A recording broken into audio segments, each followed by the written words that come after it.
Olá pessoal, sejam bem-vindos a mais um vídeo aqui do canal. Hoje eu vou fazer um vídeo sobre análise macroeconômica e a gente vai falar sobre inflação e o nível de preços. Vamos embora?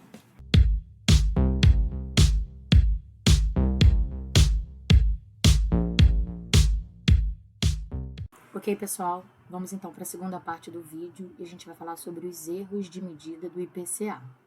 O IPCA, pessoal, é um indexador adequado das variáveis nominais para manter o poder de compra, certo?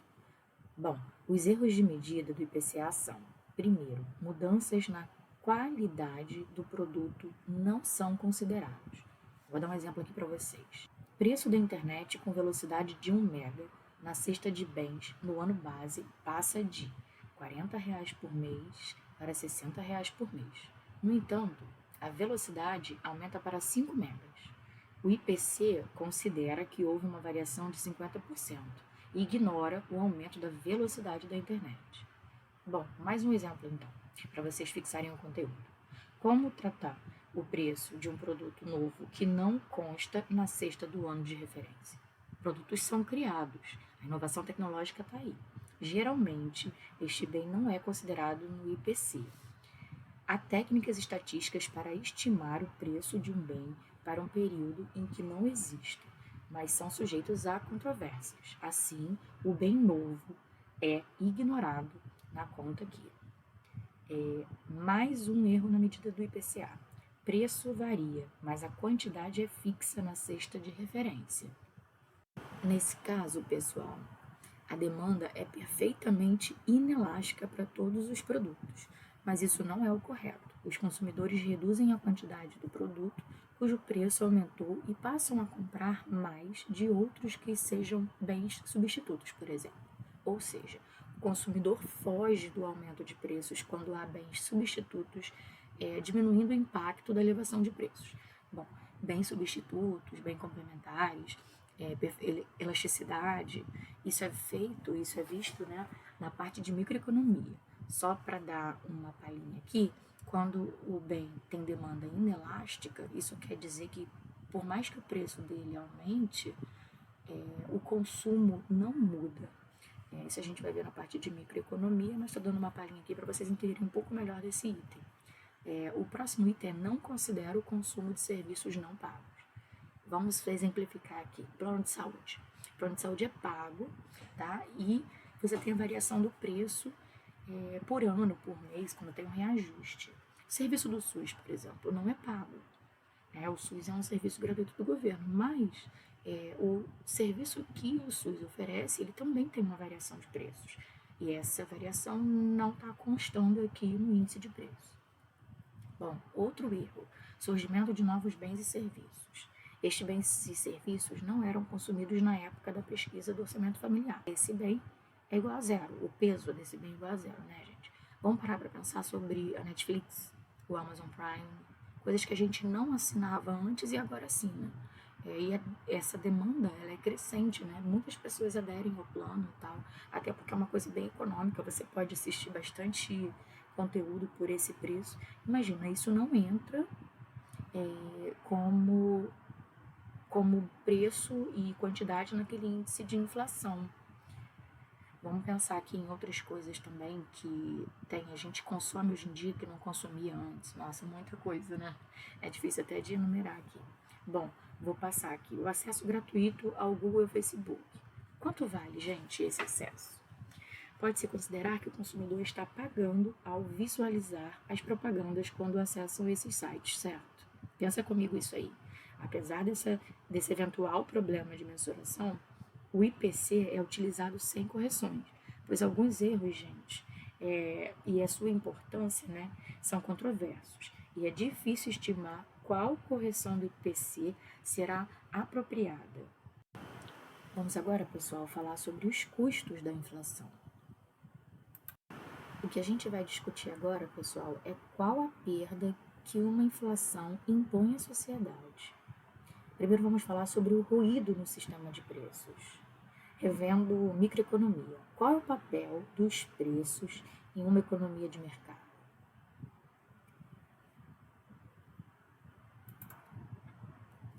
Os movimentos dos preços, pessoal, procuram compatibilizar a demanda com a oferta de bens e serviços. Se a demanda de um bem aumenta, o preço relativo desse bem, isto é, gente, o preço do bem comparado com os preços dos demais bens, precisa se elevar, estimulando os produtores a produzirem mais desse bem e as famílias a consumir menos. Essa é a matéria de microeconomia de novo. Com a inflação, um aumento generalizado de preços, o produtor tem dificuldade de perceber se o preço relativo aumentou ou o preço do bem se elevou porque os demais bens também aumentaram de modo que o preço relativo permaneceu constante. Olha o problema aí. Se isso ocorre, o produtor pode produzir mais quando não é necessário ou deixar de aumentar quando a demanda se ampliou. Assim, o sistema de mercados deixa de funcionar eficientemente. Vamos falar agora sobre a distorção no sistema tributário. Pense, pessoal, em uma estrutura tributária de imposto de renda do seguinte tipo: renda de até R$ 2.000 paga imposto de 5%. Renda acima de R$ 2.000 paga imposto de 10%. Simples assim. Se um indivíduo que ganha R$ 1.900 paga R$ 95, ou seja, 0,05 vezes de R$ 1.900 de imposto, no ano seguinte, com uma inflação de 10%, o seu salário é corrigido para R$ 2.090. Observe que, nesse caso, o seu poder de compra permanece constante, ou seja, não tem aumento salarial real. Ele teve um aumento salarial nominal de R$ 90, mas, como os preços aumentaram, ele não teve um aumento real de seu salário. O que acontece com o imposto nesse caso, pessoal? A parcela de renda até 2.000, o imposto será de R$ 100, 0,05 vezes 2.000. Acima dos 90, ele passa para a segunda faixa, né? Então o imposto passa a ser maior. Se ele está na segunda faixa, o imposto passa para R$ 109. Se o imposto fosse ajustado pela inflação, igual à correção dos salários, ele deveria pagar 104,5, 95 vezes 1,1. Resultado disso tudo, ele paga mais imposto de renda devido à inflação. Agora a gente pode falar, pessoal, do que a gente chama de custo de gastar a sola do sapato. Se a inflação é de 20% ao ano, manter durante um ano uma nota de R$ 100 implica uma perda de R$ 20. E aí, como a gente evita isso? Mantendo menos moeda. No entanto, manter menos moeda implica em ir mais aos bancos ou caixas eletrônicos, provocando uma perda de tempo. Este efeito, pessoal, é denominado custo da sola de sapato. Agora, pessoal, a gente vai falar sobre o custo de alterar os catálogos de preços ou os menus com frequência. As empresas geralmente fixam os preços em catálogos e menus que vigoram por um determinado período. Se a inflação é elevada, os preços precisam ser reajustados com frequência e os menus ou catálogos precisam ser impressos diversas vezes em um ano. E isso tem um custo, né? É o custo que a gente chama de custo menu. Vamos falar agora sobre a redistribuição inesperada de renda. Para isso, eu vou utilizar um exemplo. Bom, vamos lá. O salário em janeiro de 2015 era de R$ 1.000 e a inflação anual de 10%. Então, o salário real em 2016 é igual a 909. Bom, teve uma perda de R$ 91 de salário, né, para o trabalhador e um ganho para a empresa de R$ 91, porque ela paga menos. Exemplo 2. Empréstimos em janeiro de 2015, R$ 1.000 com juros anual de 6%. Pagamento em janeiro de 2016, R$ 1.000 mais R$ 60, ou seja, R$ 1.060. Se a inflação for de 10%, o pagamento real mesmo em 2016 é de 963. O ganho é do devedor e a perda é do credor. Bom, nessa parte aqui você não quer ser um credor, né? Vamos agora dar um exemplo de uma empresa, por exemplo. Como que ela vai calcular o lucro de uma nova fábrica se precisa prever a receita e o custo nos próximos 20 anos? Com a inflação fica bem mais difícil, né? O que acontece, pessoal, se a inflação for aumentando a cada ano? Fica bem complicado. Uma inflação, pessoal, elevada é denominada hiperinflação. Não há uma definição precisa a partir de qual nível de inflação se caracteriza a hiperinflação. Alguns consideram que ocorre hiperinflação quando a variação do preço atinge 30% ao mês, o que corresponde a 2.230% ao ano. Um exemplo para vocês: a Nicarágua, em 1991, teve uma inflação de 60.000%. A Armênia, em 1994, teve uma inflação de 27.000%. Os custos da inflação, pessoal, listados aqui, que eu conversei com vocês antes, aumentam significativamente com a hiperinflação. Os preços aumentam diariamente, dificultando a percepção dos preços relativos. As pessoas e as firmas, pessoal, evitam manter a moeda nacional. Maior custo de tempo de deslocamentos aos bancos, né? Elas não querem se deslocar, mas elas acabam tendo que se deslocar, porque se elas tiverem moeda em mãos, elas vão ter prejuízo com a hiperinflação. Maior redistribuição de renda, pessoal. Qual é a conclusão disso? A inflação prejudica a economia de várias maneiras. Nem todos os efeitos são fáceis de determinar. E por isso, pessoal, são polêmicos. Contudo, a maioria dos economistas consideram que a inflação baixa e estável é fundamental para manter uma economia saudável. No último tópico aqui, pessoal, a gente vai falar sobre a inflação e a taxa de juros. Para o tomador, pessoal, a taxa de juros é o custo de tomar um empréstimo. Por exemplo, se a taxa de juros for de 10% ao ano e você tomar um empréstimo de R$1.000 por um ano, então você vai pagar juros de R$100 no final do empréstimo, além do valor de R$1.000 que você terá que devolver. As pessoas, pessoal, e empresas tomam empréstimos porque desejam gastar acima dos seus recursos e, para isso, tem que arcar com os custos que são as despesas com os juros. As pessoas e empresas que emprestam têm recursos que poderiam gastar, mas resolvem poupar, ou seja, não gastar esses recursos para gastar em outro momento de tempo. Por isso, elas recebem um prêmio. Esse prêmio, gente, é os juros. Em uma economia, pessoal, há várias taxas de juros, segundo a modalidade de empréstimos. Por exemplo, eu tenho para pessoas físicas, eu tenho algumas taxas pré-fixadas, que são, por exemplo, a taxa do cheque especial, crédito pessoal consignado, aquele crédito que é descontado em folha, crédito pessoal consignado privado.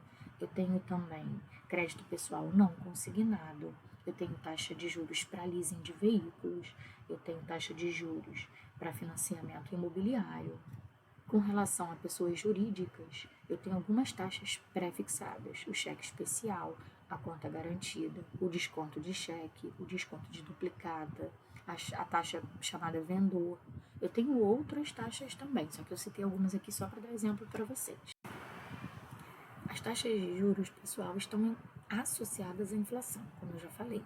Para entender essa relação, suponha que a taxa de juros é de 10% ao ano e a inflação é nula. Nesse primeiro caso, uma pessoa tem R$100 disponíveis para comprar qualquer coisa que ela queira. Por exemplo, comprar 20 barras de chocolate ao preço unitário de R$5. Se ela empresta esses R$100, receberá depois de um ano R$110. Então, ela recebe R$10 de juros. R$10 é a recompensa por ela não consumir esses R$100 no ano. Com esse valor, por exemplo, ela pode comprar 22 barras de chocolate. Então, no final das contas, ao postergar a compra do chocolate por um ano, ela ganha 2 barras de chocolates adicionais.